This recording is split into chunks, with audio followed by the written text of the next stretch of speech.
ලාංකීය දේශපාලන භූමියේ අපේ රටවැසියන්ට තිබෙනවා මහා බරපතල දේශපාලන පංචස්කන්ධ පිළිබඳ පිළිකුලක් අපකීර්තියක් හේන්තියක් මුසු වේදනාවක් තිබෙනවා. අපට හිමි විය යුතු මහා භාණ්ඩාගාරයට ගෙවිය යුතු අනන්ත වූ අප්‍රමාණ බදු මුදල බදු කන්දරාව මේ දේශපාලන සත්වයින්ගේ සුඛ විහරණය සහ සැප වෙනුවෙන් ඒ අය යෙදීම පිළිබඳව රට්ටුන්ට නැද්ද දුක?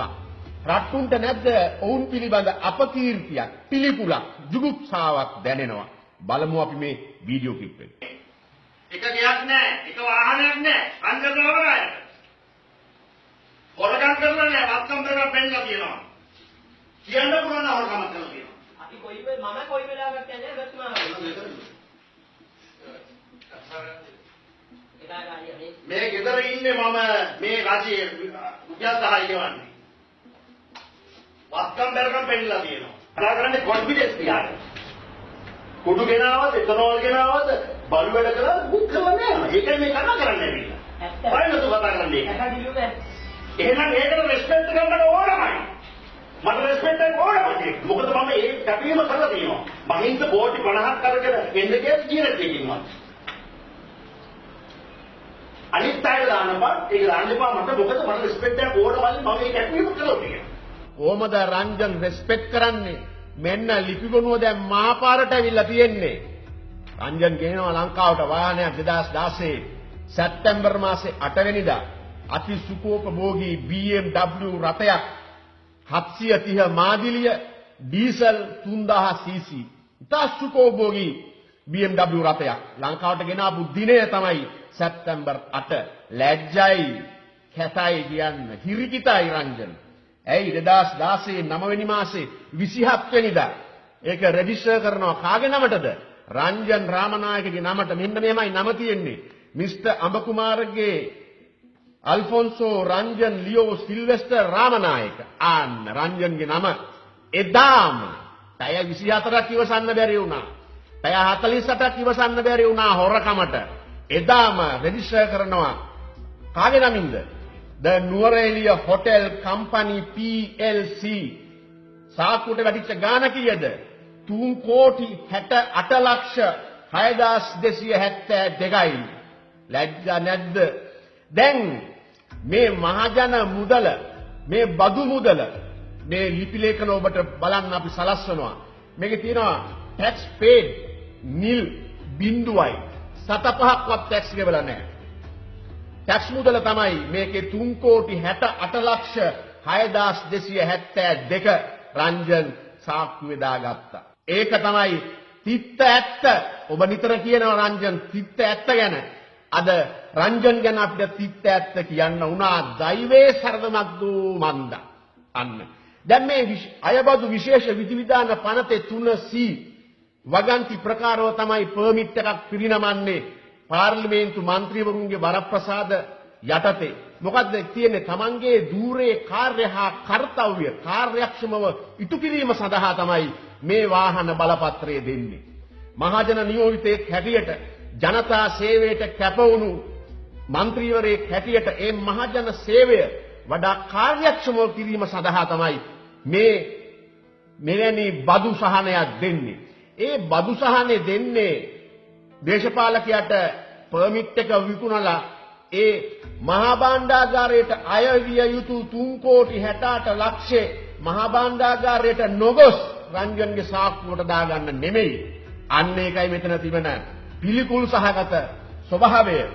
හැබැයි යමෙක් මේ බදු අත්හරිනද භාණ්ඩයක් ගෙනාවොත් අන්‍ය යම් අයෙකුගේ නමට තමන්ගේ නමට ගෙනාපු භාණ්ඩයක් බදු සහනයේ යටතේ වෙනත් අයෙකුගේ නමට හෝ සමාගමකට පවරනවා නම් ඊට පෙර දැනුම් දිය යුතුයි අධ්‍යක්ෂ ජෙනරාල්ට. දැනුම් දීලා විකිණීමට පෙර අහිමි වූ බදු මුදල නැවත මහා භාණ්ඩාගාරයට ගෙවිය යුතුයි. ඒක තමයි නීතියේ තියෙන්නේ. තවත් වරදක් කරා රංජන්. ඒ මොකද්ද? අල්ලස් පනතේ 70 වෙනි වගන්තියට අනුව දූෂණය නැමැති අපරාධයට රංජන් වගකිව යුතු වෙනවා. ඇයි මේ වාහනේ ගෙනල්ලා Tamanට වාසි වෙන විදිහට තමන්ට ප්‍රතිලාභ ලැබෙන විදිහට තමන් ගොඩ යන විදිහට අනියමින් මිල මුදල් හරිහම්බ කිරීම අල්ලස් පනතේ 70 වෙනි වගන්තිය යටතේ දූෂණය නැමැති වරදට හසු වුණා රංජන් කනගාටුයි කියන්න. අන්න ලාංකීය දේශපාලනයේ තවත් වාහන හොරකම් කරලා මේ විදිහට විකුණගෙන කන උන්ගේ රෑනට වැටීම පිළිබඳව අපි කනගාටුව පළ කරනවා. සාමාන්‍ය UNP කාර්යය හිතුවා පාඨපක්ෂ ભેදයකින් තොරව රට්ටු හිතුවා රංජන් කියන මේ හෘදේ සාක්ෂියේ දේශපාලනය නිතර පපුවට ගහගෙන කියනවා මම දේශපාලනය කරන්නේ හිතට එකඟවයි හෘදේ සාක්ෂියට එකඟවයි කියලා රංජන් කියනවා. රංජන් හොරෙක් නෙමෙයි කියලා යම් මතයක් පාඨපක්ෂ ભેදයකින් තොරව රටේ තිබ්බා. රංජන් තමන්ගේ ප්‍රතිරූපයට කෙලව ගත්තේ මේ 3 කෝටි 68 ලක්ෂ හොරකම් කරලයි. එනිසා එදා මෙදා තුර හැදුවනම් යම් ප්‍රතිරූපයක් ඉමේජ් එකක් මා අදූෂිතයෙක් කියලා අද මධ්‍යම රාත්‍රී 12 සිට එය අහෝසි කරගත්තේ තමන්මයි. UNP කාර්යයට යම් සැලසීමක් තිබුණා. යකෝ අපේ පක්ෂේ හොරෙක් නොවන මිනිහෙක් ඉන්නවනේ ගේමක් කිල්ලන. ඒ තමයි one shot. ඇයි මේව කුජීත උනේ කියලා දැන් UNP කාර්යය කල්පනා කරනවා. ආන්න. ශ්‍රී ලංකා කාර්යයත් හිතුවා කොච්චර වුණත් UNP කාර්යය වුණත් ඌ හොරෙක් නෙමෙයි කියලා හිතුවා. ඡන්දය නොදුන්නත්. දැන් ශ්‍රී ලංකා කාර්යයටත් කුප්පේ. UNP කාර්යයත් ඇඩ්‍රස් නැති වුණා. ඇයි මේ වගේ දේශපාලන වීර කතා කියලා දේශපාලනයේ පොරක් වුණාට අපිට අදාළ නැහැ. ඒකට අපේ තියනවා යම් එකඟතාවයක්. පාඨපක්ෂ ભેදයකින් තොරව අදූෂිත නම් SL අපි ඒ වෙනුවෙන් නිහතමානීව පෙනී ඉන්නවා. ඇයි අපි නියෝජනය කරන්නේ හොරකමින් තොර දූෂණයෙන් තොර මහජන මුදල් සාපරාධී ලෙස අවභාවිතා නොකරන අලුත් දේශපාලන પરම්පරාවක් හදා ගැනීම වෙනුවෙන් අපි පෙනී ඉන්නවා. අපි ඒ සඳහා කඩේ යනවා. හැබැයි රංජන් නිතර කියන හෘදේ සාක්ෂියේ වටිනාකම 3 කෝටි 68 ලක්ෂද කියලා දැන් කියන්න ඕන. නොකියුවොත් ෆේල්. ඒ නිසා මෙන්න මේක තමයි ලාංකීය දේශපාලනයේ අපි හැමදාම කතා කරපු සංවේග ජනක ස්වභාවය. මේ දියවන්නාවට එන මහජන മന്ത്രിවරු Tamanට ලැබෙන පර්මිට් එක විකුණගෙන කනකොට රට්ටුන්ට හිතට වේදනාවක් එනවා. ඇයි රට හිඟමනටපත් වෙලා තියෙන්නේ? රට්ටු දුප්පත්. හැබැයි මේ දේශපාලකයා මේ විදියට කෝටි ගණන් එක ඉලෙක්ෂන් එකකින් පාර්ලිමේන්තු වෙනවා. කෝටියක් දෙකක් තුනක් වියදම් කරලා එනවා. පර්මිට් එක ගන්නවා.